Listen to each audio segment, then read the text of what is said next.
Can you hear Chimes? Yeah, Chimes? can hear you. Yeah. And you can see the screen? Yes. Awesome. So well done now, fantastic tech team. Couldn't have done it without you. Okay, so welcome to our meetup for this month. I saw on the meetup that we had quite a few new people. So like if you're new, would you like to put your hand up? Never been here before? Awesome. That's like a really good attendance. So thank you so much for all coming. And I'd also like to thank everybody for helping us with the access procedures. You know, they've changed the procedures. You have to have a QR code to get in. I know it's a bit of a pain, but you know, it's also not fair for someone from Microsoft to have to give up their evening to let us all in downstairs. So this has worked really, really well, and I'm really happy about it. So thank you very, very much. So today we've got two presentations with three speakers. We've got, I just need to go back. Okay, so we start off with Remo. He's going to be talking about Microsoft Fabric. And then we're going to go with Daniel and Victor, who are going to tell us about Scaling Azure. And this is all about Maccas. So I was actually telling Daniel earlier, we were hoping to have a few Big Macs over here to give away to prizes, but not so lucky. We're always looking for new speakers. So if you'd like to speak, there's a QR code, or come speak to me or Ahmed or whoever afterwards. We're quite happy to mentor you. It doesn't have to be an hour, it could be 10 minutes, but we really, really are committed to getting new speakers and giving people opportunities. I'd also like to mention Dev Days, which is coming up next month, devday.co.nz. And guess who's going to be a guest speaker there? Daniel. So he's definitely a man in demand at the moment. And I'd also like to thank Microsoft for the room and Arinco, the 2024 Australia Partner of the Year for the pizza, because they are our sponsor. So round of applause. Yeah. Thank you very much, because without you, we'd all be going hungry. So our code of conduct is very simple. Just be kind, be respectful. Please don't abuse people. You're down there. So we're just going to quick housekeeping. There's the coffee outside there, and up at the top where you go to reception. There's a dustbin there, so just help us clean up afterwards, please. We've got the fire extinguisher and first aid behind reception. We've got the ladies' toilets on the right and the gents' toilets on the left, on the lifts. There are some tags hanging up at the back. If you go to the toilet, please take the tag, because you cannot get back in. And last month, that almost happened. We were about to go, and this lady rushed up and said, I think my friend's still in the toilet. And so we rescued her. Otherwise, she would literally have spent the night there. So please. All right, if there is any kind of evacuation, the main stairs are on the left, the secondary one's on the right. Really just follow the Microsoft guys. We'll meet up at the Sofitel Hotel, which is across the road, or we'll meet up on Faunshire Street. Now, you all should have one of these. When you go, these have to be handed in. The plastic has to be handed in at reception. You can take the paper out, and you can use the QR code on the paper to get out. But please leave the plastic behind, because they like to reuse them. Again, if you want to have a bash at speaking, please come and talk to us or register. And thank you for joining us. So our next speaker is Remo. Oh, can you see? Is it visible online? Yes, it's visible. Thank you. Oh. So first task successfully done. Yes. Really proud of me, and just realized before I have the same shirt on. So I'm not sure if that is a good sign or not, because it's pretty old picture, but no tomato sauce on it today, so that's great. Yeah, topic today is Fabric deployments with DevOps. Yeah, you saying, yeah, it's can be a challenge. It's more or less a light implementation that I show after in the demo. But first of all, without clicker, I have to move over here and we go to, if there's a clicker around, that would be awesome. I don't have to move around. Then It's got batteries. then the next thing is understanding how to using it, right? Just trying it out, connect it. Good, back and forth. Cool. Starting with the introduction, and thanks a lot. You mentioned Arinco already. Thanks for the pizzas. So my name is Remo. I'm working as a senior data consultant at Arinco since 1.5 years. Mainly focused on implementation, Fabric data platforms, everything around it, security governance. And we do that for many organizations, smaller, bigger organizations. But yeah, with Fabric at the moment, not really enterprise ready. So we stick to more or less smaller companies. And here today, why we should implement DevOps for Fabrics. I mean, there are certain reasons for it. Just came up with 4. For me, main reason is any manual deployment shouldn't be done. Code should be really deployed in a repeatable, secure way. It should have version control, because I believe everyone was probably in a situation, or I was in that situation 20 years in IT. Writing code in a notebook, someone else overwrites it, moving it, different environments, Friday, 5 o'clock, someone hits the button, whoop, nothing is working anymore. No history, no rolling back. So that is for me one of the main reasons. Even if it's a small implementation, just start with DevOps, and that gives you the benefit of automation, have segregation between dev, test, and prod, and you can roll back when you have history. So that is probably a good thing when you have an issue on a Friday, 5 o'clock. What we're using in this implementation, of course, release pipelines. Also for that, some key points. It's YAML-based, all is in code, documented in the repo, nice README files. And it's definitely helpful for other people to enrich pipelines and having a general understanding of it. Using Git for version controls, you can store your secrets, can be service principals, can be workspace IDs, a lot of things that you can store in variable groups in the pipeline definition, and of course use to move items on Fabric from dev, test, prod, whatever your layers are calling. Doesn't mean they have to be 3 layers. It can be much.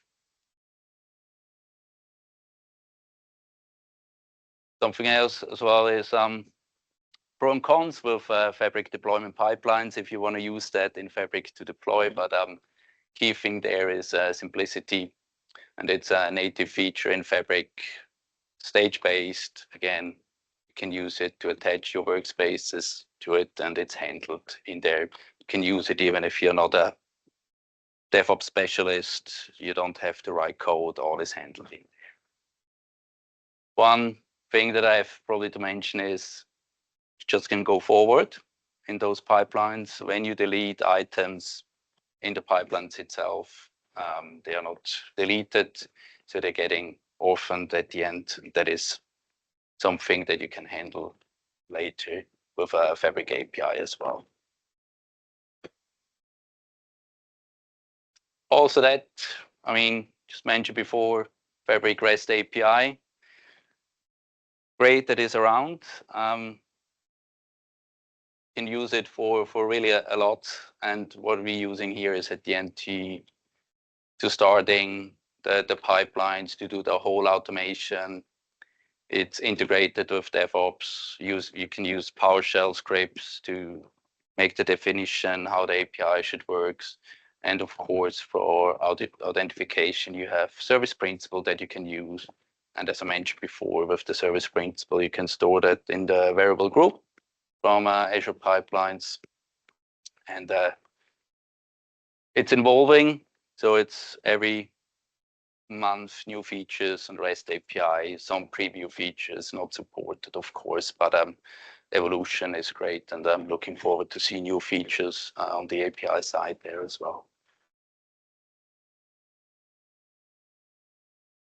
And at the end, that is how light solution looks like, where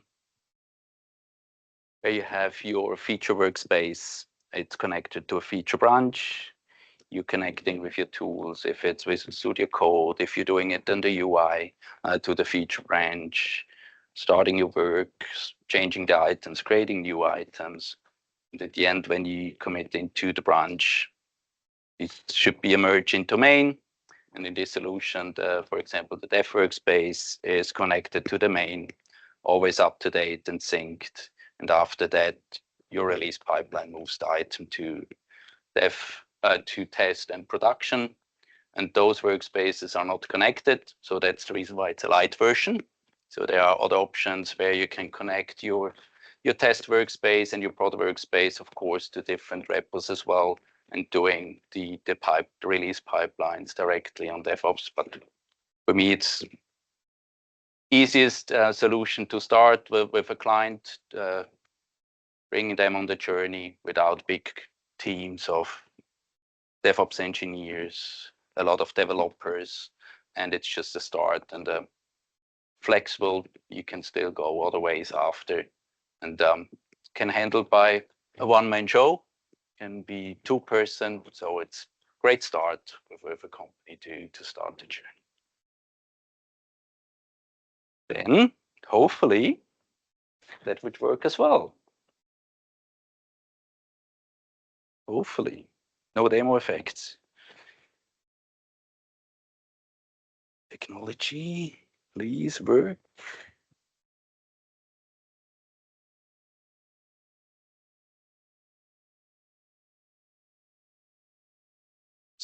Still not sharing. That's good. Next one.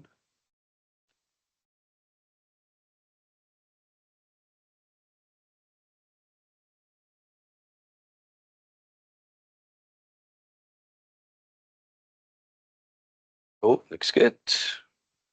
One side done.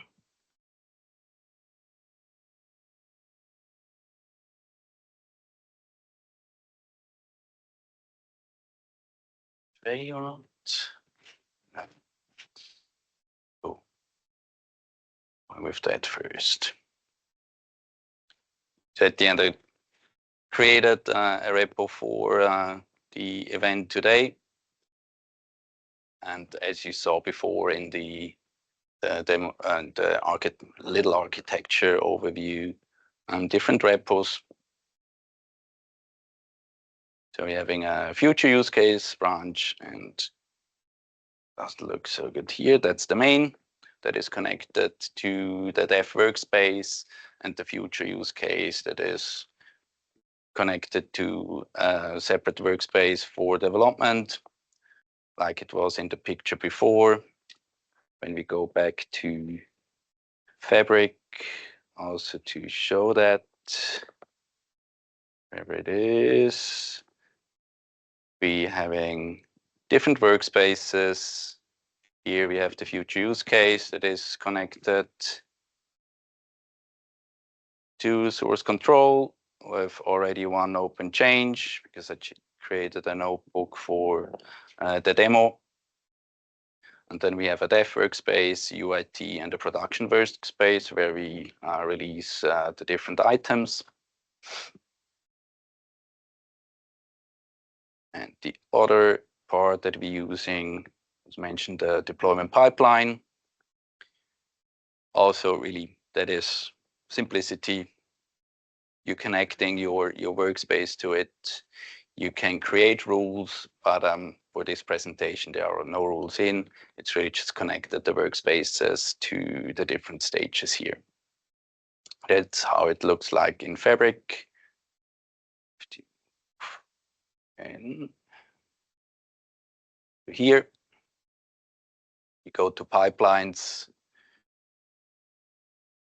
A little bit small, that's green.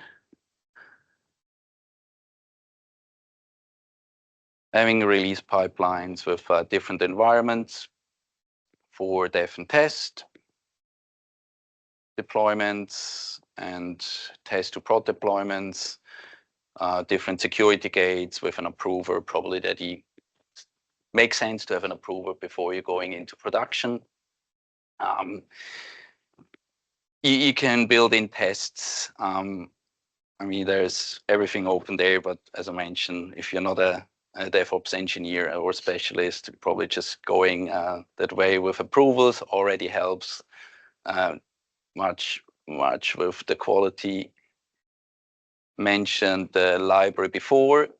There is a Fabric library where we have client secret, client IDs, tenant IDs that you need for you just see my nice pet there. Don't see that code. So if someone can no pictures with personal access token. Being recorded.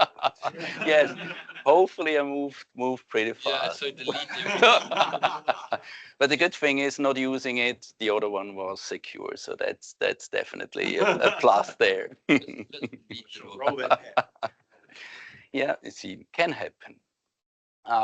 Yep, that's at the end. The components that are included is, and as you see, pretty light version of it. You can complicate it definitely much more. But for the presentation, we keep it easy. And just to demonstrate how that all works together, when I find my mouse, here comes. When we're going to that use case workspace, and I'm just having a notebook, I should be able to scroll. Just not big enough, huh? Just in the notebook section. See, there are already 2 items synced.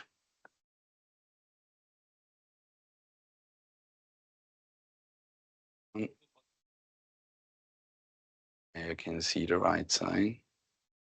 It's all good. It works. We're doing it this way. Oh, good. Oh, good. We're getting there. No, we're not getting there. Good. Easier. Toggle button. Thanks you. 3 notebooks, 2 already synced, 1 created for today. It's not in the source control, as you can see here. And this one is connected to the branch future use case, as it was in the overview.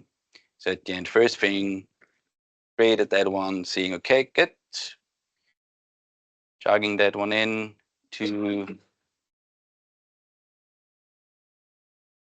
the branch. Means, on the other hand,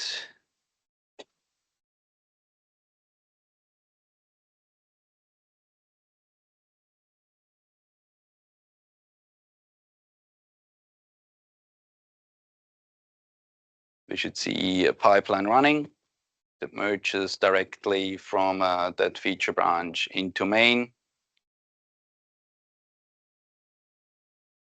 So you can see it was running successfully before, so hopefully this time as well. And mentioned tests before, I added Flake 8 just for formatting tests in the notebook itself. So it checks if you have comments in it that, how should I say it? Now the English word for that. That's a problem when you are German and want to drive English words. In German, it's Gartenpark. Sounds terrible. Sounds terrible. I mean, when you uncomment and comment that is in the right format, it checks if libraries are installed that you don't use in the code and so on. And at the end, if that is the case, it will fail. You can build Python tests as well and import those libraries, but I'm keeping it simple for today and just using a formatting check. And when you look going into that, you see the steps in there, checking notebooks. Hopefully nothing fails. Oh no, looks good.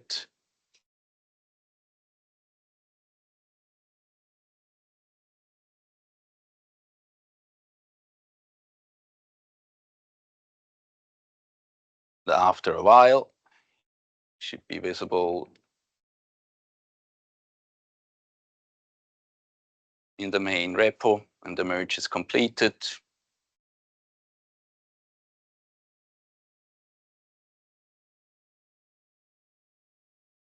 Just a minute, 2 minutes. Still better as doing it manually on Friday, 5 o'clock, running into issues there. Yeah. Yeah, sure. So you have this Azure DevOps type. Yep. As a UAT. Yep. Then with the other photo that you showed earlier In Fabric, yep. there's also a pipeline with different. Yes. What's the correlation between? Are you At the end, this pipeline is just kind of the build pipeline that brings from one feature branch that you're having where you're doing your work, where you're creating your notebook, like this one I had here.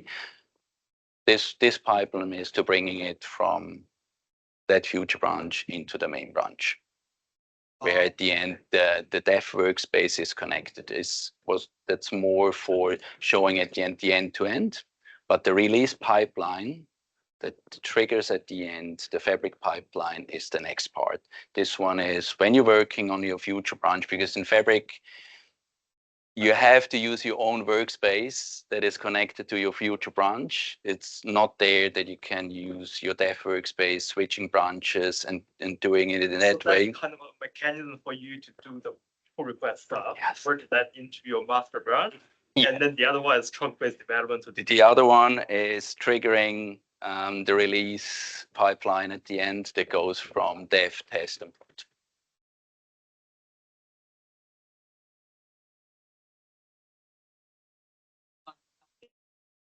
Just repeat what was it? Yeah, sorry, not used to that. Question was what this pipeline is doing and what's the difference is between this pipeline and the release pipeline we saw before in Fabric, in a nutshell. Cool. So, yeah, pull request done means if we in the right branch, we should see Microsoft Event Notebook with all the content that is in. So he likes all my formatting, no issue at all. Means we should see that on Fabric side as well. First of all, synced here, of course. In the future use case, when we go to the Dev Workspace that is connected to main, should pop up, hey, we have a change. Still doing that manual here. Option to cherry pick whatever you want to have on your workspace. Also there, of course, automation possibilities as well. And that brings you at the end that item into the Dev Workspace. Again, with a lot of updating and refreshing, because also here it takes a while until it's visible. Oh, already there, so it wasn't there before. You can see it's in that workspace now when we go to the pipeline itself, going to the history, and we should see here when we refresh, when it's refreshed, that we have that item created when it comes up. Not all, but yeah, wrong one. So that is first step, bringing items in from future branch into the main branch. Still doesn't mean it's in a test and prod environment, because when we're going in here, that's the test one. Also here, we don't have that one so far. So for that is the release pipeline to release from main dev into the other stages. That we have to go back because we're doing it manual for the demo. Is it here? Where we having a classic pipeline. Under here, that's the release pipeline. Here you can create the release. It goes, as you can see here, from dev to test, test to prod. You can create the release. See that up here. Manual kickoff. And that triggers that pipeline in Fabric through API with a PowerShell saying deploy to test environment. Yes. REST API, PowerShell script, where you have option to do selective deployment.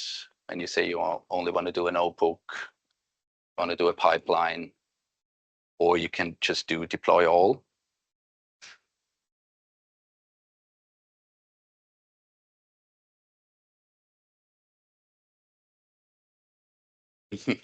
Don't have conflicts. now we're going into the old Git commands and saying, yeah, I mean, there can be conflicts, yeah, and But it's best practice to work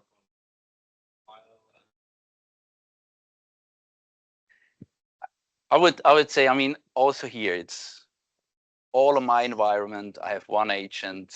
I cannot run multiple jobs at the moment and all that. So that makes it easier. So when you are a one-man show, you're working on your feature, but it's at the end when thinking about best practice and in a company. Yes, for your workspace. Fabric. You can work on the UI. You can work in Visual Studio, just connecting it to that branch, and then it's at the end same experience, same result, different experience at the The end. initial CI pipeline you run is only validating the making the format good and merge it, right? At the moment, yes. Yeah, that is just for the demo here at the end, checking format and moving it over to the main branch. When you're doing, yep. What's the reason you do this way instead of doing a request from Azure DevOps with the Git? You mean from future branch into main? Yeah.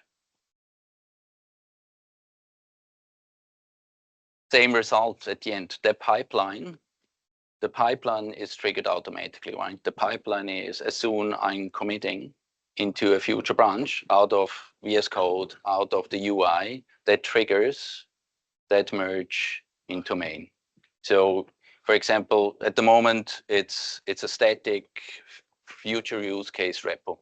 But if you have multiple, you agree on a name for your workspace that you're using. When you're using future underscore something and the new name on the future you're working off, then you change that in the pipeline, that every commit that you're doing into a repo with starts with future underscore, triggers a request and put it into main. Does it trigger like every commit or every commit at the end that you do? Yeah. That's a different. Question online.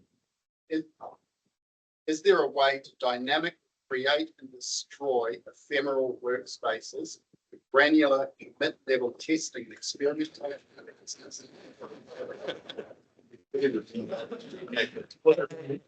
Please. Is there a way to dynamically create and destroy ephemeral workspaces for granular commit level testing and experimentation? And now it goes into what the simplicity of a solution that this one is, and how you can solve. I'm not even sure if I'm getting that right. I mean, when I'm thinking about having multiple workspaces, I mean, there is a new feature where you can, or it's not, I believe, where you can branch out directly of your workspace, create directly a new workspace, and doing your feature branch. Testing at the end, I mean, testing you can do on the DevOps side as much testing you want to do there. You can, for example, for a notebook, as I mentioned before, you can do PyTest library. You can check creating a virtual environment there. If you're having an API, you can say, okay, you want to have that result out of it. You want to have so many. I mean, it's endless when you can test there, and if those tests aren't successful, you at the end committing nothing with that and destroy it again. But I'm not sure if that is really the answer to that question. Well, we'll take it as a go. Cool. Yep. Oh, good. And I thought it will never possible to do a half an hour, but the good thing is no Q&A after, right? Because it's kind of already done. One sec. So that should be successful, hopefully. I believe it's waiting for an approval that I set somewhere.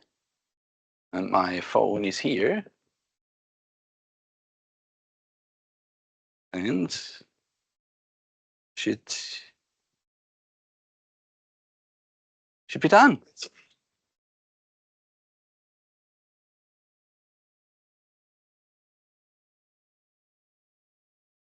That's the one, right?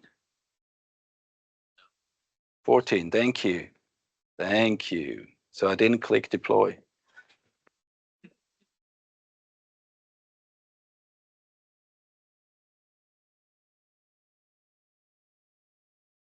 I had some questions coming in.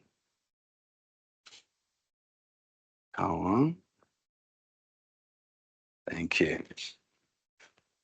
Finally, I was thinking why it's not there. Yeah.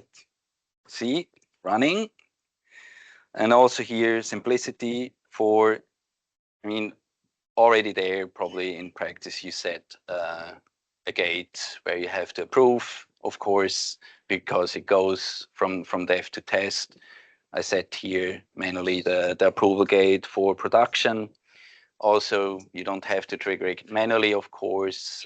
Schedule, you can trigger it out of the API when something is going into a specific repo as well. It's just for demo purposes.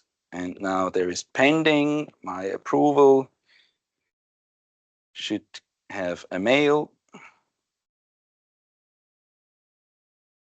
Then hopefully still in the 3 minutes.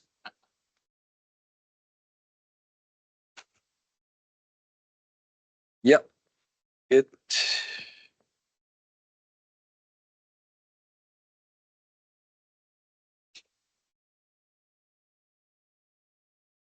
Many counts.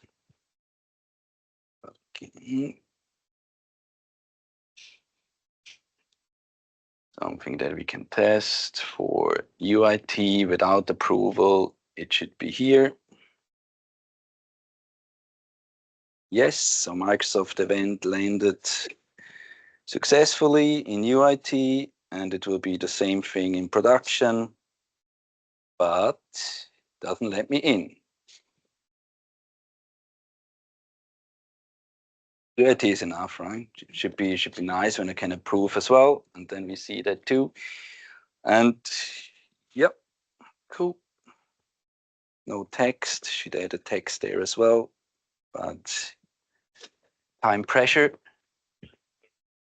No, it's already good. Friday, 5 o'clock. We're doing it.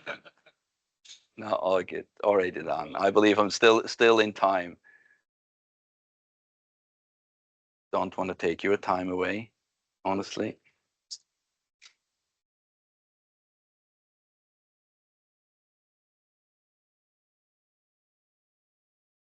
Yeah, and that until when we're refreshing this, for me, key takeaway, even if it's a simple solution, it already helps a lot, makes it more reliable, more secure, and it works. And only one option. There are several other options when you think about scaling and having enterprise solutions. Then probably don't start with that, or just doing in a different way. Leave Fabric pipeline out and doing the rest directly out of DevOps and release pipelines from there. Yep, good. Sounds like a Friday. Succeeded, good. Woohoo. Only thing is, need you here. Yes, good. Friday, 5 o'clock, done. Thanks a lot. Thanks.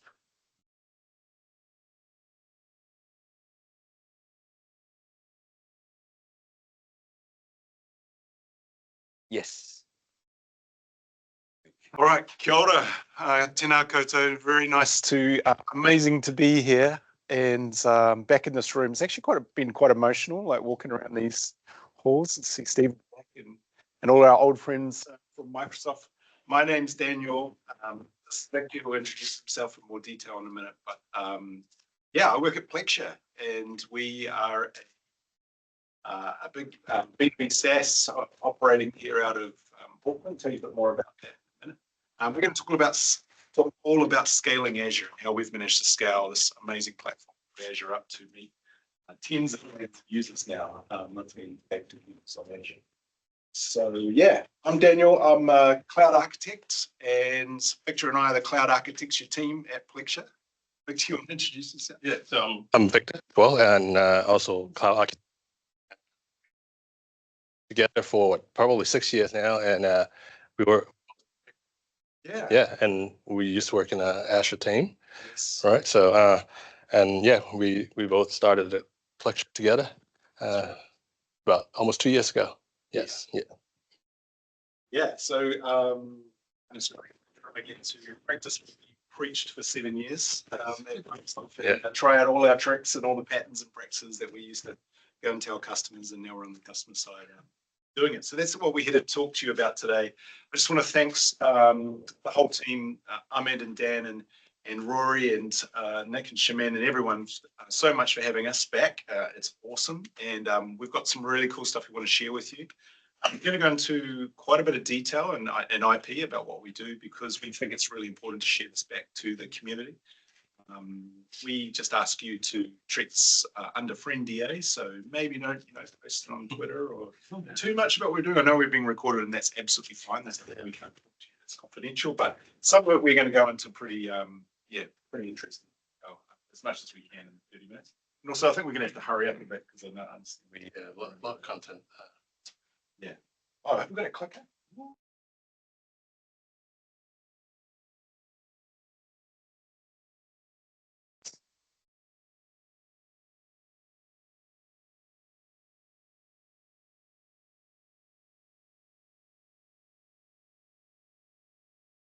Yes. Cool. So does anyone recognize this or have this app installed on their phone or know what this is? Few hands.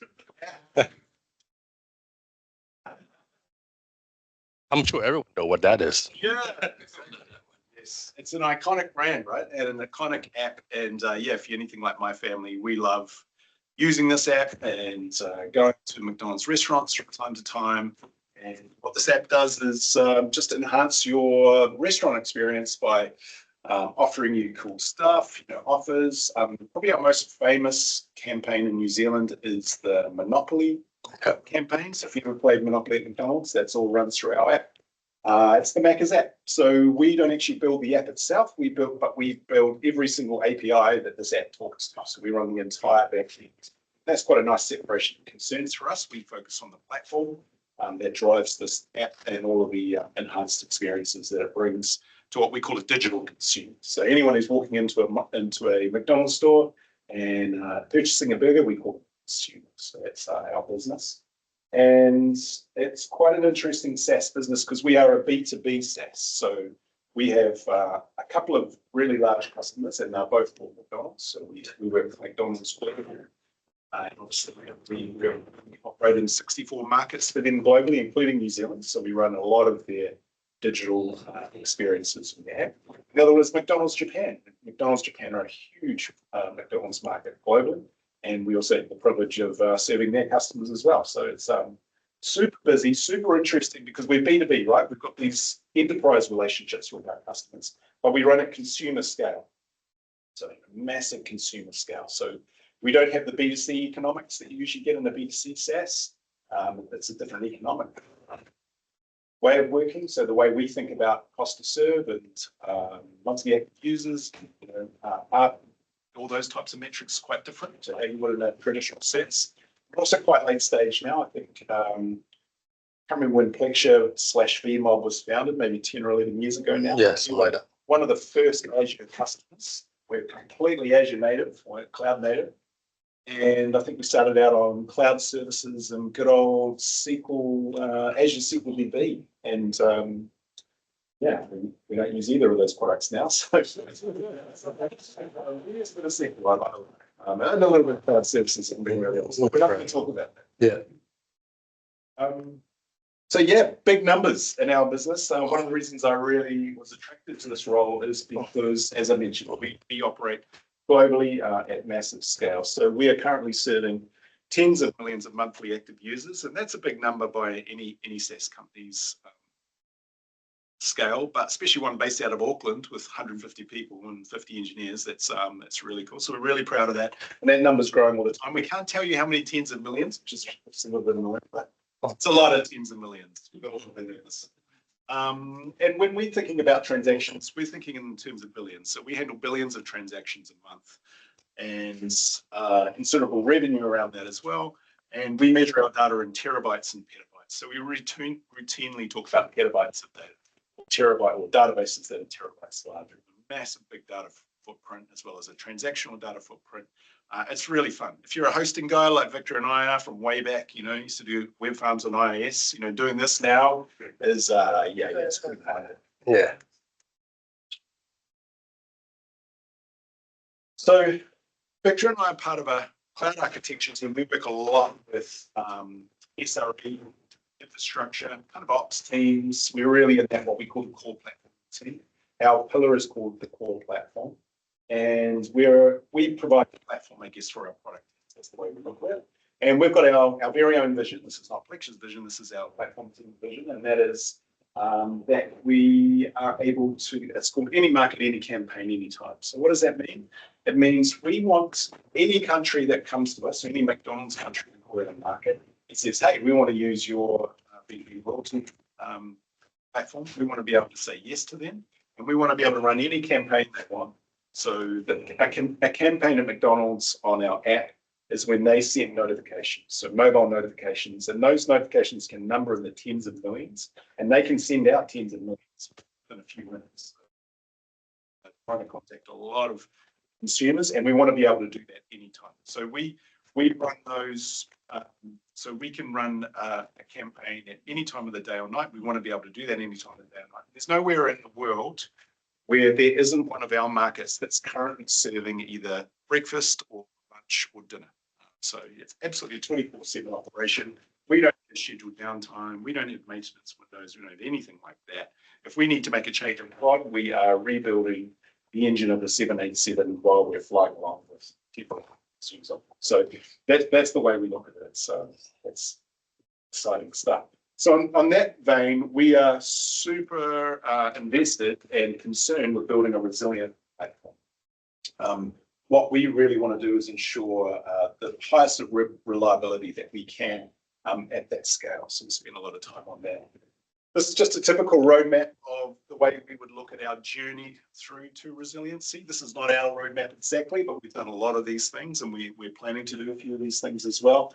And you can see a lot of things that most businesses who are on this incredible growth journey in SaaS would want to do.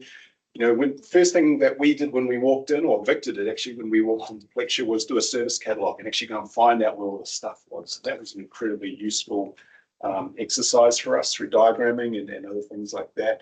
And then a bunch of, I guess, milestones that we wanted to hit along our journey. And now we're getting to the top end of that arrow for sure. But we've still got plenty of work to do, and this resilience journey is never going to end for us. I want to get into this in a little bit of depth, so I don't mind to spend a few more minutes on this slide because I think it's be interesting to some people in the room. But one thing that we're constantly challenged with by McDonald's. So you think about McDonald's, such an iconic brand. If you know anything about their history, they built their whole business on being able to serve you a burger really, really quickly, right? Whenever you want it. And every time then you might wait a little bit longer than you like at a restaurant, but I can't remember any time that I haven't been served. And what we know from working with McDonald's ops is if someone wasn't able to be served a burger, they see that as a P1. And I'm just talking about someone walking to the store. Like if the store is not able to serve you your order, that is a major internal thing. That is the last thing that they want to do. And they've passed that expectation on to us as a digital business. So another way you could think of that is they want 100% uptime. Right? Who's currently providing 100% uptime on their platform? Yeah. It's anyone that I know of, really. But they are literally challenging us to do that, right? Like they just will not accept that we that we can't serve a consumer on the mobile app because they wouldn't accept that in their restaurant. That is causing us to turn everything that we've learned and been trained to do as solution architects on its head. What are we trained to do as cloud architects? Trade off availability for reliability, trade off availability for cost, all of those types of things. So we're starting to just go, well, okay, what about if we didn't do that? Or what about if we did want to serve every customer and do it through the door? And one of the curses of working with large numbers is large numbers, when you deal with large numbers like tens of millions of consumers or billions of transactions, small numbers matter. So we might have an incident, you might have an incident of that impacts 1% of your consumers, so they're getting errors. If you've got 50 million users, that's 500,000 people who aren't being served. Like that would be a very bad day at the office. So if we start to get into those types of impacts at scale, which we possibly wouldn't have considered in small businesses that we've helped out with. Right, so because gloves, like we operate. And it's So how would we do that? How would we achieve 100% uptime? Well, the way we're approaching this is to go up and down the stack. Now, obviously, we're not providing 100%. No one is. That's an amazing target because it's really allowed us to think really innovatively about what we would do, and also to reach out across the entire stack, all the way across our transactional data, our big data, and also reach out to our mobile app developers as well. And if you only implemented one cloud resilience pattern after seeing this talk, and you didn't have time to do anything else, then retry would be the one that I would say, yep, it's an oldie but a goodie, but that thing is amazing in terms of allowing us to continue to serve consumers even when we're transient costs further than the stack. And what do I mean by that? I mean, if we have a problem here in one of our APIs, they're usually transient. I mean, most cloud failures these days are less than 60 seconds. That's what I mean by transient. So what we're asking our mobile app partners to do is to simply retry any call we send them. It doesn't matter whether it's a 503 or 500 or a 429 or whatever it is. We just say, just keep retrying for up to a minute before you go back to the user and say, sorry, something's going on. It seems so like common sense, right? You would be amazed how often we have to hammer this home app developers to get them to actually implement that basic pattern. And when they do, we have much less impact in terms of our experience because they're not feeling every little blip, every little network effect further down the stack. Now, if you take retry and then you do that at every layer, all the way down to Cosmos, now you're really starting to get a resilient system because this guy's retrying its data connection. That guy's retrying an API app, which you can do in policies now. It's a very handy device. Front door, you can't do retry, but you get the idea. And the mobile app is starting to do that as well. So yeah, that is one of those patterns that we find really, really useful.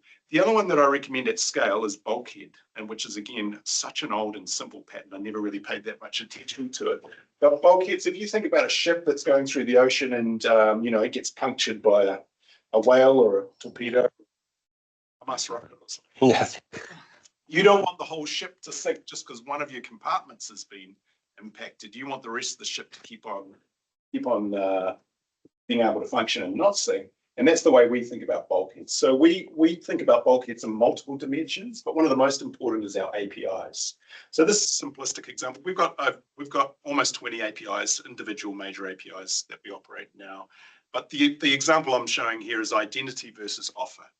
We don't want our entire platform to go down if the offer service goes down. We still want to be able to log in and register consumers and refresh their token. So that's just a simple example of the bulkhead pattern. It wasn't like that a couple of years ago, to be honest. We used to have a lot of failures where if we had a failure, the entire platform was unavailable. Now that's extremely rare for us. But what is less rare is we might have a blip on the offer API where it's unable to serve someone for up to 60 seconds, but very rarely over more than 60 seconds. That would be definitely an unusual event for us. So yeah, a couple of examples there. This is our high availability journey on Azure. This is something that Azure does really, really well. In fact, I probably pinched this slide from an Azure presentation. So we started here. There was still a fair bit of stuff when we started a Plexure that was single region, locally redundant. That means we're only in one zone in the region. And when that happens now, you're prone to a data center failure. If you have any problem in that data center, and it could be anything, it could be cooling, it could be power, it could be you know, someone puts a digger through all 3 cables, it could be those types of things. Now you're offline, and we used to have a few of those. We very quickly got everything migrated onto zone redundant. That's been a really successful project for us. That has increased our resilience at an infrastructure level hugely. We've it's very rare that we'll have an incident that will impact all 3 zones in an Azure region. We're big in Europe, so we serve a lot out of Europe. So West Europe is one of our major regions. And as you can see, it really improves our recovery rates. So, you know, a recovery from this data center outage in Microsoft might be hours, but now we don't even feel them. Like if, you know, we use a lot of gas. So if Service Bus has a blip, they just keep on rolling the instances and things keep on control. So that's really cool. Now we're up to this bit. So we are doing multi-region failover. We're geo-replicating our data. We use a lot of Cosmos. So we use Cosmos replication. We're replicating from region A to region B, and we're setting up our networking stack, which is front door and APIs and whatnot, to be able to fail over when we need to. And we want to be able to do planned failover by the beginning of next year. So that means we want to do a planned failover from region A to region B in a way that we don't even have to tell our customers we're doing. Also, we'll tell them, but we want to be able to get to that level of maturity of operation, so that this becomes BAU for us. And then we're not going to stop there. Next will be, we're actually deploying a service early next year, which will be multi-region active. So that means we'll be using Cosmos as a backplane with multi-region rights. And the service we have in mind for that is ideal for that. And that means we can deploy in as many regions as we want. We can scale horizontally across the planet, and we can really start to use you know, multiple regions and multiple countries to get our availability here up to 4 lines or even better. So that's an amazing outcome. So yeah, that's basically our HA story. Yeah, I'll just add to that. Yeah, this can improve.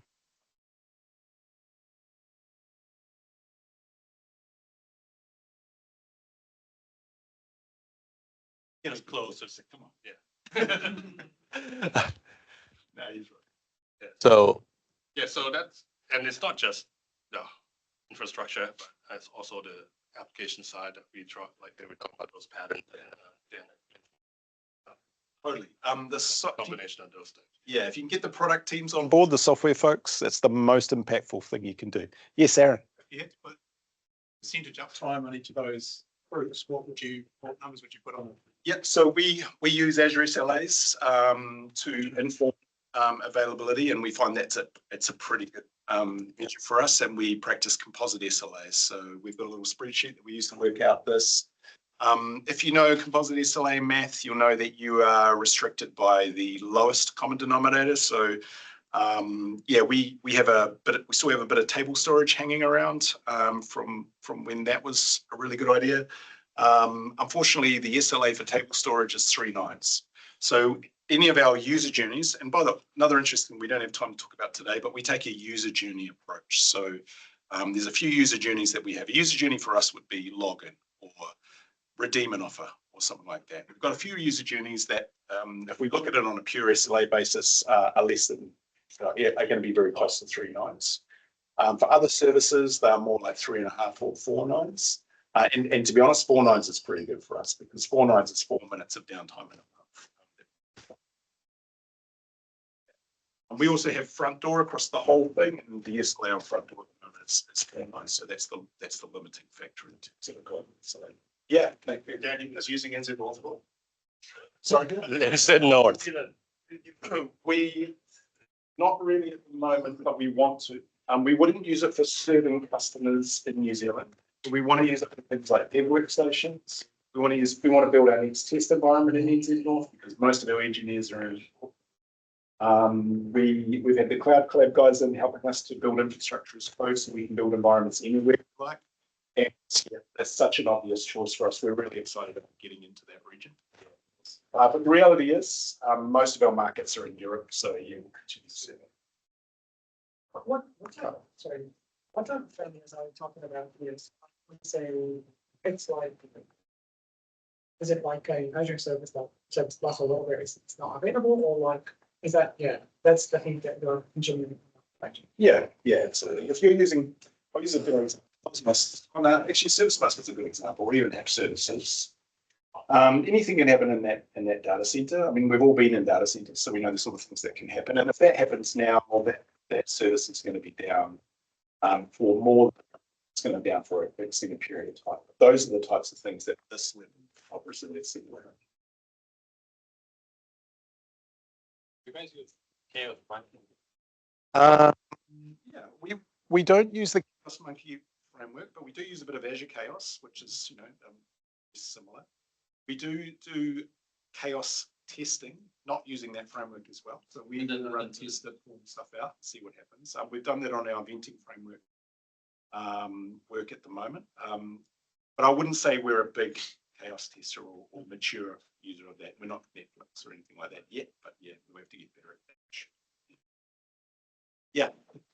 Looking at those, what's the impact on cost? Is it like proportional to the number of boxes on the? Amazing question. You want to talk to that, Victor? Yeah, so I mean, that really depends on what you're doing on.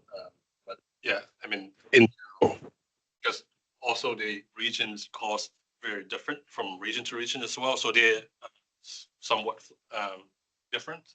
It's not always going to be meaning it's like double the price, right? So, and there's different pricings in terms of like what's on the data stack, what's on the compute as well. So, yeah, it's a little bit complex, but it's not always going to work out to double. Let's say if you work running 2 data centers, for example, region, for example.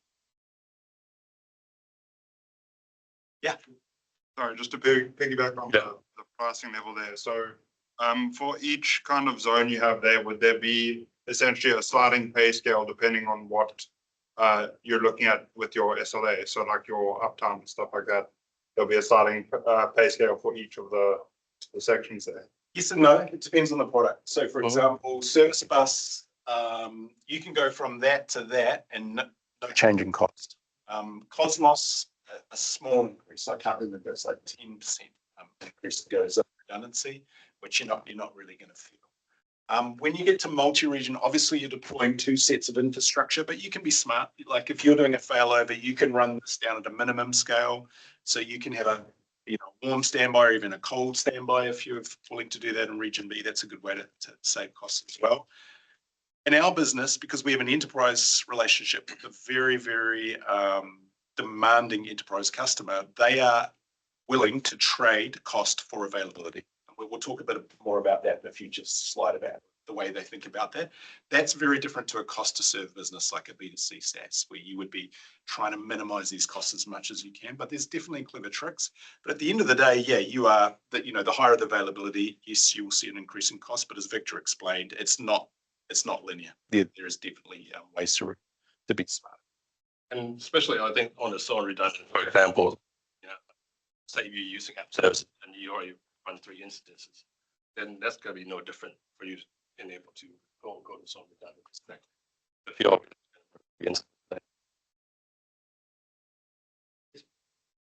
Oh yeah, sorry, mate. Yeah, Back to that one.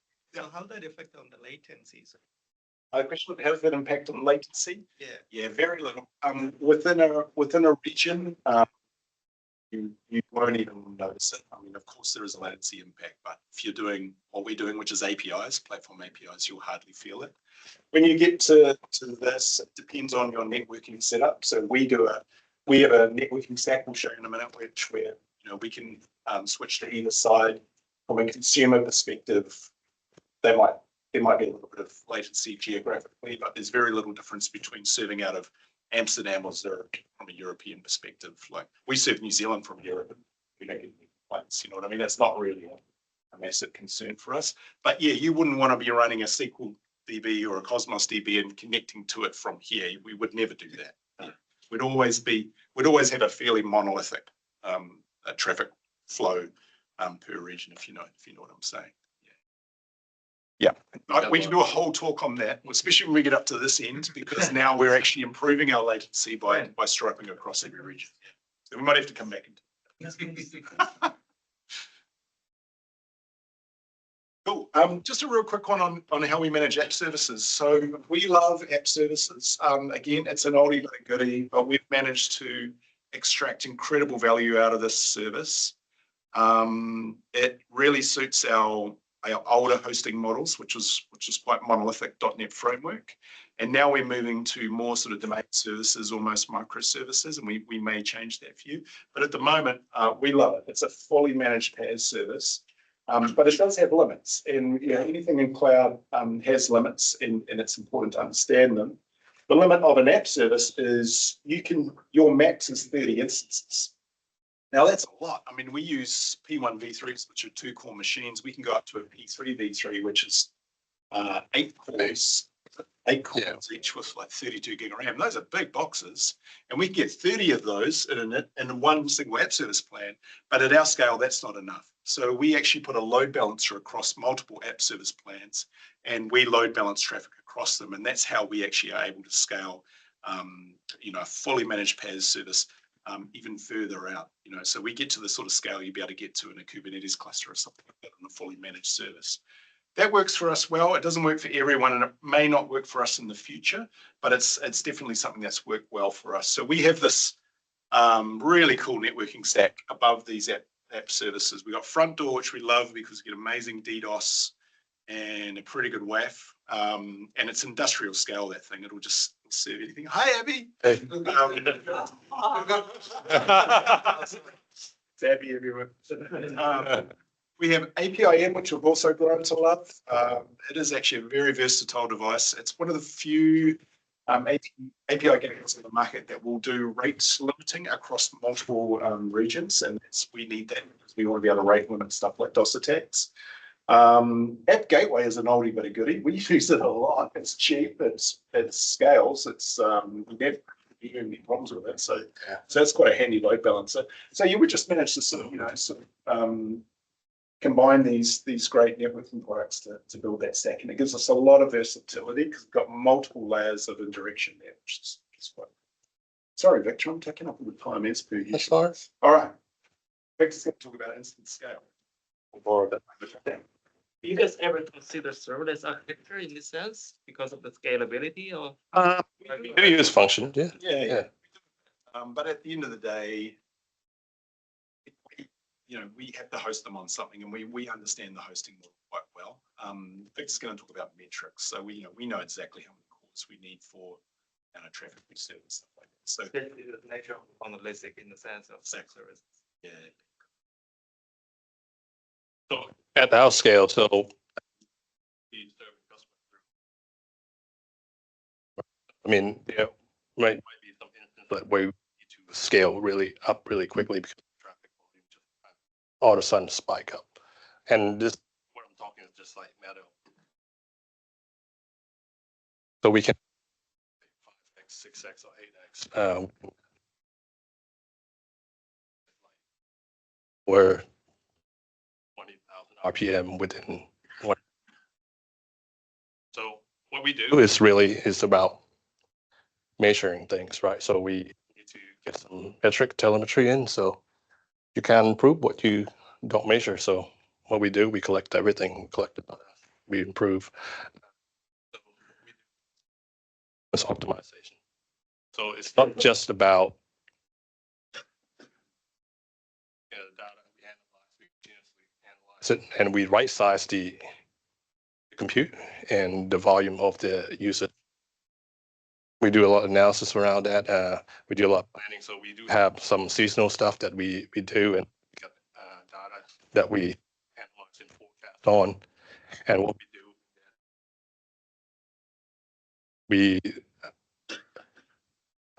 we analyze that, and then we do a forecast, and then we try to measure the performance out of it. Basically, understand how many instances we need for the volume that is going to come. Right. So this is our scaling strategy. So if you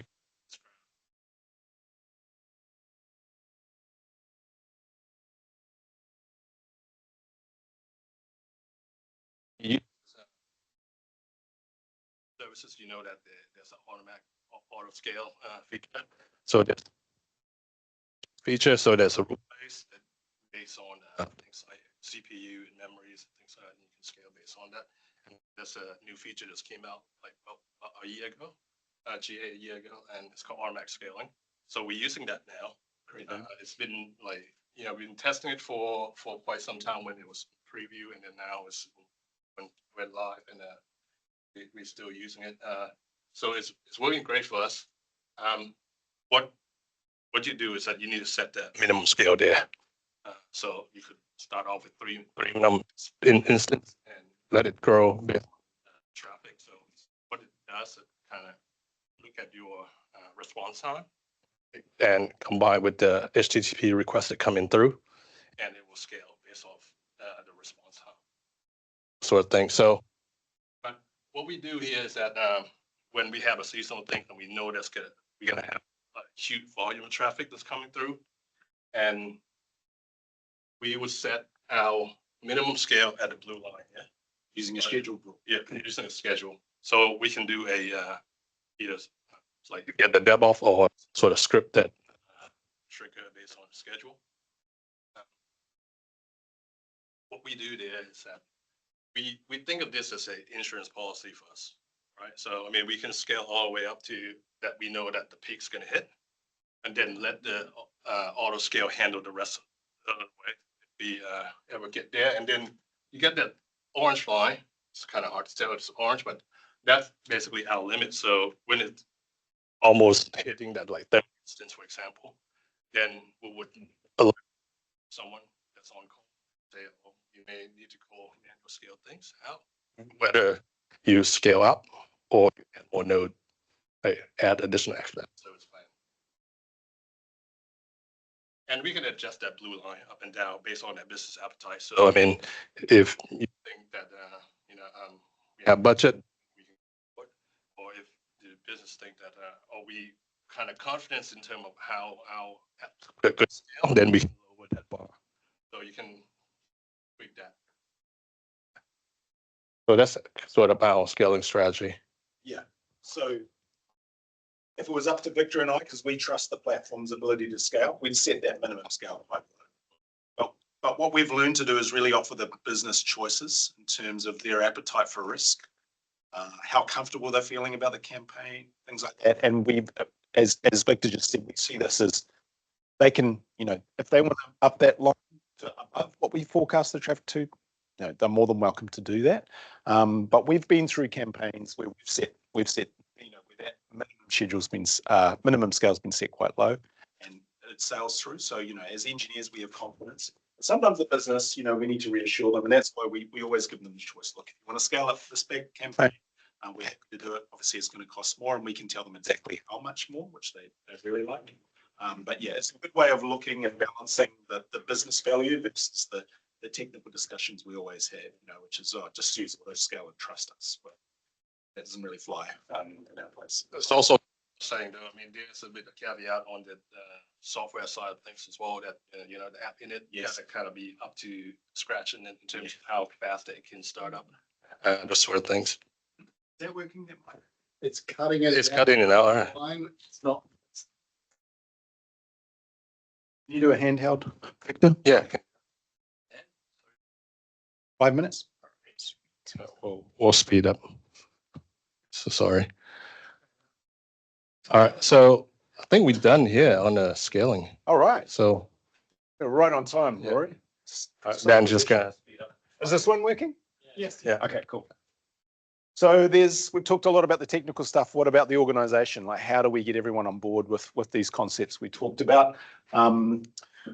We love the SRE book and all of the important lessons that come with SRE, which you can see right there.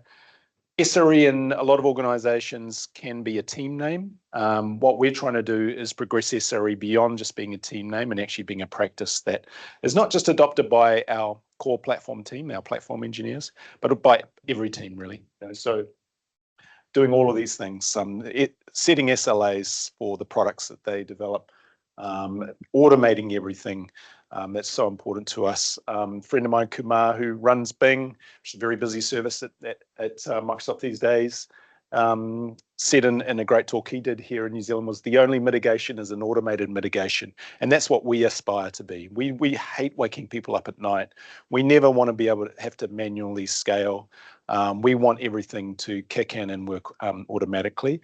And that's why we're really working with our teams to coach them to just try and automate everything. We're currently building a Plexure CLI. We're borrowing things from the Azure handbook, like the Azure CLI we really see as a great model for automation, those types of things. These are things we're trying to bring in to really bring that automation culture, which is great. This is a bit of a view of how we operate as a platform team, or how we see it.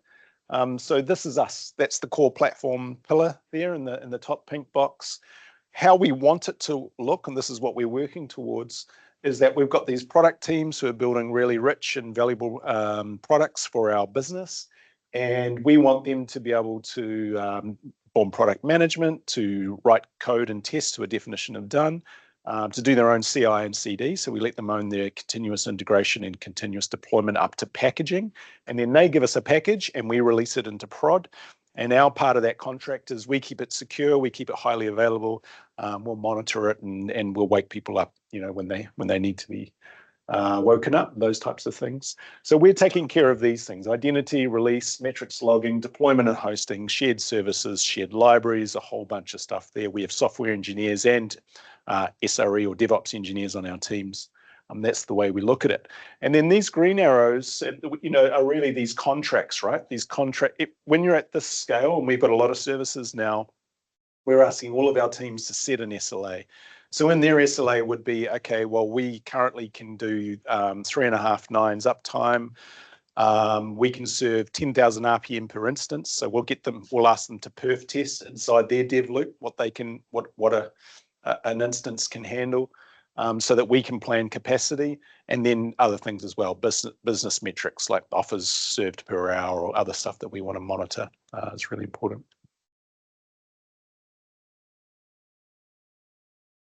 Cool. That's it. We're going to finish on a demo because I'm going to want to do a PowerPoint Copilot demo actually, because it's been super helpful with building these slides. But before I did, I just really wanted to talk about my other huge recommendation for transformation, and that is partnering with Microsoft. So we used to talk about and think about this a lot when I was working at Microsoft, and it's been really cool to be on the customer side now and really work on a close partner relationship with Microsoft. It's fair to say a couple of years ago, we really saw Microsoft as a vendor. Now we have a very close strategic partnership with Microsoft, and Scott Judson and the team, and Heath, who used to work with us a lot, who's in the audience, were just amazing at listening to us and understanding our problems and finding really innovative solutions, not just technically, but also from an account perspective, from how they sell to us, from how we purchase, and also how we pay for things. Like, just everything we now view as a partnership, and we feel like that we're contributing to that partnership as well in a big way. So yeah, that would be my advice. Certainly, we handle cloud vendor relationships, the relationship side of those agreements at Plexure, and it's been really interesting dealing with all of our vendors. We have a lot of cloud vendors, and just taking that approach, and it's been incredibly successful for us. We just signed a unified support contract, which, believe it or not, we're super excited about. Because we get a 15-minute response time on our support tickets. So from a pure engineering perspective, what's so great about that? What's so great about it is our business love it. Like, our customers are like, what? That's fantastic. You can get an Azure engineer on a Teams call within 15 minutes. To them, that is huge value. So those are the types of things that we do a bit differently at Plexure that are actually working really, really well for us. And that's just the start of that agreement as well.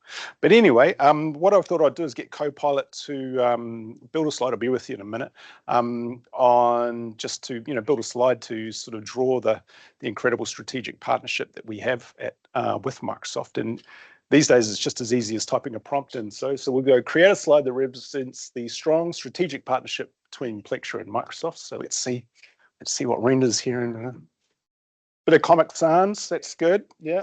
Oh, hang on a minute. What's that? That's a. Okay, so we got these guys flying away in the Millennium Falcon. That'd be you and me, Victor, like trying to escape the tractor beam of the Death Star. I swear to God, last time I ran this, it was actually me and Scott Judson running through a field, holding hands. So I apologize for this demo. It hasn't gone quite right. So we'll just skip along really quickly. Yeah. So what works? So just recapping, what works really well for us is metrics-driven decisions. We use a lot of metrics, a lot of observability, and we've tried to bring those into our conversations, technically all the way up to SLT, because it just helps remove a lot of guesswork and opinions. We're learning to define and measure business value of what we do. So that's really helped us to get things done with the business. It's so easy as engineers and architects to say, yeah, well, we just need zone redundancy. The business, our business is always challenging us. Okay, yeah, why? But what's the business value? And we've learned to talk that language, and that's been really interesting.